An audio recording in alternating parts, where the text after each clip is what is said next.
हमने देखिए प्रधानमंत्री ओली ने सर्वदलीय बैठक बुला ली है। अब पीएम केपी शर्मा ओली ने सर्वदलीय बैठक बुलाई है। शाम 6 बजे होने वाली है इस सर्वदलीय बैठक और पीएम सचिवालय ने दी इस सर्वदलीय बैठक की जानकारी। आपको बता दें, बातचीत के जरिए अब समाधान निकालने के लिए सर्वदलीय बैठक बुलाई गई है।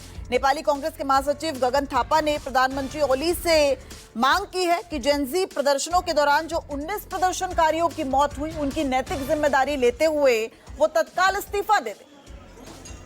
संजीव त्रिवेदी हमारे वरिष्ठ सहयोगी जो है वो हमारे साथ लगातार बने हुए हैं। संजीव, अब तो ऐसा लग रहा है कि ओली के पास सारे राजनीतिक रास्ते बंद हो गए हैं। अब ये सर्वदलीय बैठक क्या हल निकालेगी?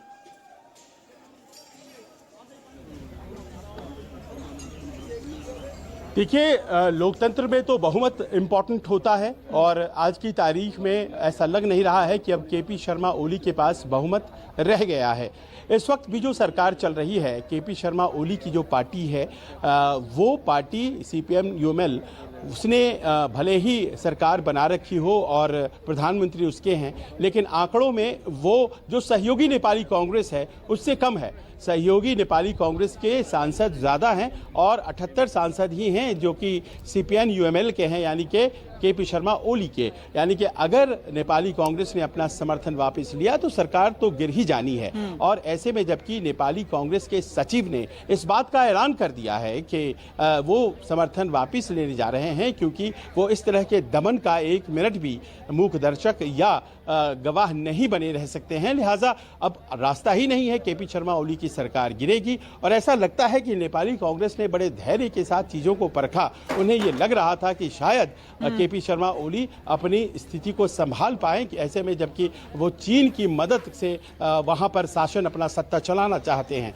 लेकिन रात बीतते बीते ये स्पष्ट हो गया, ये जाहिर हो गया कि आम जनता अब केपी शर्मा ओली को बर्दाश्त करने के लिए तैयार नहीं है। और ये जो समर्थन है ये केवल जनजी का, केवल कुछ राजनीतिक दल नहीं कर रहे हैं, बल्कि जो आवाम है, जो जनता है वो कर रही है। और यही वजह है कि काठमांडू में ही नहीं बल्कि मुख्तलिफ अलग अलग इलाकों में, अलग अलग शहरों में प्रोटेस्ट हो रहे हैं। और ये प्रोटेस्ट किसी भी पार्टी के बैनर तले नहीं हो रहे हैं। और ऐसे में जबकि अब संभावनाएं बहुत कम केपी शर्मा ओली के नेतृत्व की बचती थी, नेपाली कांग्रेस ने उनसे सबसे पहले समर्थन वापस ले लिया। और वैसा लग रहा है कि बस कुछ घंटों और दिनों की बात है कि केपी शर्मा ओली के लिए सब कुछ खत्म हो जाएगा और वो प्रधानमंत्री नहीं रहेंगे। कुछ सूत्रों से जानकारियां ये भी आ रही हैं कि अपने स्वास्थ्य की जांच करवाने के लिए वो देश छोड़कर जा भी सकते हैं, कोई दूसरी जगहों पर वो शरण भी ले सकते हैं। क्या बातें हैं अभी तक बहुत स्पष्ट नहीं हुई हैं, लेकिन केपी शर्मा ओली इस बैठक के बाद जो कि उन्होंने कन्वीन करी है, इस नेपाल के प्रधानमंत्री रह जाएंगे, इस बात की गुंजाइश बहुत कम नजर आती है। और पड़ोसी देश नेपाल में राजनीतिक अस्थिरता का आलम ऐसा लगता है तब तक चलेगा जब तक केपी शर्मा ओली नाम के व्यक्ति देश के प्रधानमंत्री के पद पर हैं। और ये स्थिरता तभी आएगी जब वो इस पिक्चर से, इस पूरी सीन से गायब हैं। इसका अर्थ ये हो जाता है कि ऐसा लग रहा है कि तमाम फसाद की जो जड़ है वो एक व्यक्ति पर आकर टिक गई है, जिनका नाम केपी शर्मा ओली है। जी, यानी कि माना जाए कि ये जो सर्वदलीय बैठक है महज फॉर्मेलिटी ही रह जाएगी, क्योंकि अब नेपाली कांग्रेस ने जो है वो इस्तीफा ले लिया है, अपना जो सहयोग है वो खींच लिया है। लेकिन संजीव, अब ये भी जानना चाहूंगी, ये जो तस्वीरें सामने आई है, कुछ समय पहले बांग्लादेश से भी ये तस्वीरें सामने आई थी जिसमें तख्ता पलट किया, और अब नेपाल।